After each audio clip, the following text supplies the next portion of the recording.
Hello guys, welcome back to my channel tales of Kallus. ഇന്നത്തെ video എന്താണെന്ന് വെച്ചാൽ നമുക്ക് നമ്മുടെ വീട്ടിലുള്ള മണ്ണുകൊണ്ട് തന്നെ എങ്ങനെ ക്ലേ ഉണ്ടാക്കാൻ നോക്കാം കേട്ടോ. ഇത് ഒരുപാട് പേര് ട്രൈ ചെയ്തിട്ടുണ്ടെന്നറിയാം, എന്നാലും ഞങ്ങൾ ട്രൈ ചെയ്തത് ഒന്ന് കാണിക്കുന്നതേ ഉള്ളൂ കേട്ടോ. ആസ് യൂഷ്വൽ ഒരു വീഡിയോ ഇൻസ്പയർഡ് ആയിട്ട് തന്നെയാണ് ഇത് ചെയ്യുന്നതും. എന്തായാലും നമുക്ക് വീഡിയോയിലേക്ക് കിടക്കാം. അപ്പോൾ ക്ലേ ഉണ്ടാക്കാൻ ഞങ്ങൾ എടുത്തത് നമ്മുടെ പറമ്പിലൊക്കെ തന്നെയുള്ള മണ്ണ് തന്നെയാണ് കേട്ടോ. മോൾഭാഗത്ത് ചണ്ടിയും ചവറും ഒക്കെ പോക്കിയിട്ട് ഉള്ളിൽ നിന്ന് കുഴിച്ചെടുത്തതാണ് ഈ മണ്ണ്. ഇനി ഈ ബക്കറ്റ് നിറയെ നമുക്ക് കുറച്ച് വെള്ളം ഒഴിക്കാം.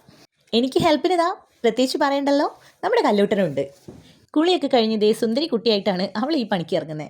ഞാൻ മണ്ണെടുക്കാൻ പോയത് അവൾ കുളിക്കാൻ പോയ ടൈമിനായിരുന്നു. അതുകൊണ്ട് അതിന് അവൾക്ക് കൂടാൻ കഴിഞ്ഞില്ല. അതിൻ്റെ സങ്കടം എന്നോട് തീർത്തിട്ടുണ്ട്.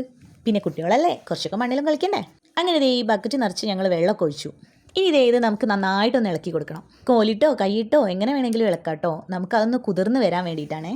കട്ടകളൊക്കെ ഉടഞ്ഞ് ഒന്ന് കുതിർന്ന് സെറ്റപ്പായി വരണം. എന്നിട്ട് നമുക്കിത് കുറച്ച് നേരത്തേക്ക് ഒന്ന് റെസ്റ്റ് ചെയ്യാൻ വെക്കാം.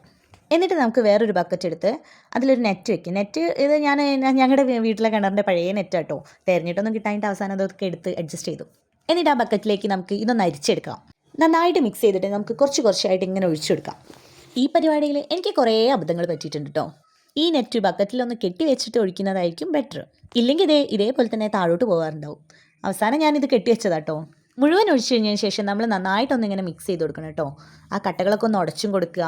എന്നിട്ട് നന്നായിട്ടൊന്ന് തരിച്ചെടുക്കുക. കല്ലൂട്ടിന് ഞാൻ പറഞ്ഞില്ലേ, അവൾക്ക് ഇങ്ങനെ കണ്ടിട്ട് ഇങ്ങനെ സഹിക്കുന്നില്ല. കൈയും കൊണ്ട് അവളും എത്തി. അവസാനം ഞങ്ങളത് ഈ വിധാനായത്. അടുത്തത് എന്താ ചെയ്യേണ്ടതെന്ന് ഒന്നുകൂടെ വീഡിയോ കാണണമായിരുന്നു. ആ വീഡിയോ കണ്ടപ്പോഴാണ് ഒന്നുകൂടെ വെള്ളം ഒഴിച്ച് കഴുകണമായിരുന്നു എന്ന് മനസ്സിലായത്. അതുകൊണ്ട് ഒന്നുകൂടെ ഞങ്ങൾ എടുത്ത് വെച്ച് കുറച്ച് വെള്ളമൊക്കെ ഒഴിച്ച് വീണ്ടും അതിലെ വേസ്റ്റൊക്കെ വേർതിരിച്ചെടുത്ത്. അപ്പോഴാണ് കറക്റ്റായിട്ട് വേസ്റ്റ് മാത്രമായിട്ട് കിട്ടിയത്. മറ്റേ നേരത്തെ ചളി മുഴുവൻ അതിൽ പോയിരുന്നല്ലോ. എന്നിട്ട് നമുക്ക് കിട്ടിയത് വീണ്ടും ഒരു 20 മിനിറ്റ്സ് റെസ്റ്റ് ചെയ്യാൻ വെക്കാം. എന്നിട്ട് നമുക്കൊരു തോർത്ത് വെച്ച് വേണം അരിച്ചെടുക്കാൻ. എനിക്ക് പറ്റിയ മിസ്റ്റേക്ക് അത് തന്നെയായിരുന്നു. തോർത്തിന് പകരം ഞാൻ യൂസ് ചെയ്തത് ഈ കോട്ടൻ്റെ മുണ്ടായിരുന്നു. കുറേ നേരം ഞങ്ങൾ അതും വെച്ച് മെനക്കെട്ട് കിട്ടോ. അതിലൂടെ ഉണ്ടോ ഇത് അടിച്ചിട്ട് പോകുന്നത്. എന്നിട്ടും എനിക്ക് ട്യൂബ് ലൈറ്റ് കത്തിയില്ലായിരുന്നു. പിന്നെ വീണ്ടും ആ വീഡിയോ എടുത്ത് നോക്കിയപ്പോഴാണ് കണ്ടത് അവർ തോർത്താണ് യൂസ് ചെയ്തതെന്ന്. അങ്ങനെ ഞാനൊരു പഴയ തോർത്തെടുത്തപ്പോൾ നല്ല സെറ്റപ്പായിട്ട് തന്നെ കിട്ടി. ഇനി ആ വെള്ളം നമുക്കൊരു 1 hour 2 hour റെസ്റ്റ് ചെയ്യാൻ വെക്കാം കേട്ടോ. ഒന്ന് ഊറി നമ്മുടെ ക്ലേ ഒക്കെ അടിയിൽ ഊറി വരണേ. അതിനുവേണ്ടി ഞാൻ നല്ല വെയിലത്ത് തന്നെ കേട്ടോ വെച്ചത്. ഇതൊരു 1 hour കഴിഞ്ഞതിന് ശേഷം ഞാൻ വന്ന് നോക്കിയതാണ്.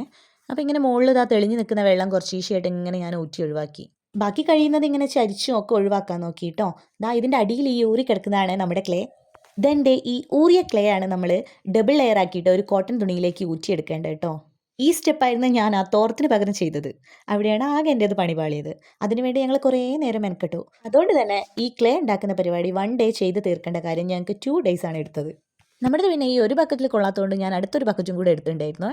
എന്നിട്ട് ഇത് രണ്ടും നമുക്ക് നല്ല വെയിലത്ത് വെക്കണേ. ഞങ്ങളുടെ നേരം വൈകലുകൊണ്ട് തന്നെ അന്നത്തെ വെയിൽ അതോടുകൂടി അവിടെ കഴിഞ്ഞു കേട്ടോ. പിന്നെ അത് നേരെ ഞങ്ങൾ എടുത്ത് വെച്ച് പിറ്റേ ദിവസം വീണ്ടും വെയിലത്തേക്ക് വെച്ചു. പിറ്റേ ദിവസം എടുത്തു നോക്കുമ്പോഴേക്കും ഇങ്ങനെ ആയിട്ടുണ്ടായിരുന്നേ, വെള്ളമൊക്കെ ഊറിയിട്ട്.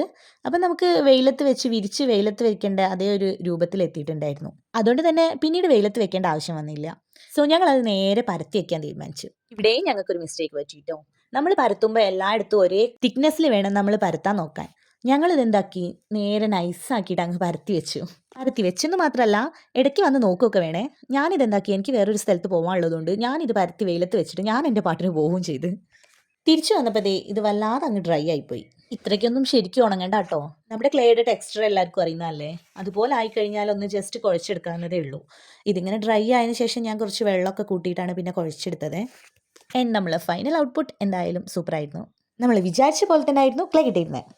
ഇനി ഇത് വർക്കിംഗ് ആണോ എന്ന് കൂടി അറിയണ്ടേ. അതിനുവേണ്ടി ഞങ്ങൾ തന്നെ കുറച്ച് ഐറ്റംസ് ഒക്കെ ഉണ്ടാക്കി നോക്കിയതിന് ശേഷം കേട്ടോ ഈ വീഡിയോ ചെയ്യുന്നത് തന്നെ. കല്ലൂട്ടനും ഭയങ്കര ഹാപ്പിയായി. അവളിങ്ങനെ മണ്ണിലും കൂടെ കളിക്കാൻ വിട്ടപ്പോൾ അവളുടെ ഒരു സന്തോഷം കാണണമായിരുന്നു.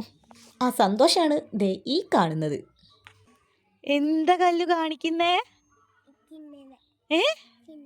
ഇതെന്തിനത് മേത്ത് തേക്കുന്നേ?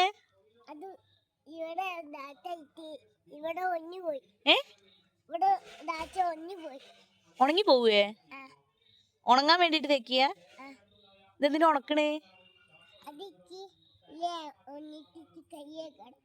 ഉണങ്ങിട്ട് കൈ കഴുകിയേ?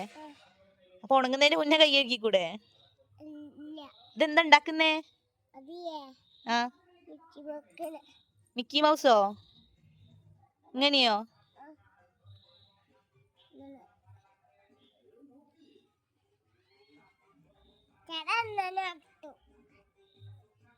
എങ്ങനെയാ? എങ്ങനെ? ഇങ്ങനെയോ? കണ്ടല്ലോ കല്ലൂട്ടന്റെ സന്തോഷം. ആൻഡ് ഇതാണ് നമ്മളുടെ ഔട്ട്പുട്ട്.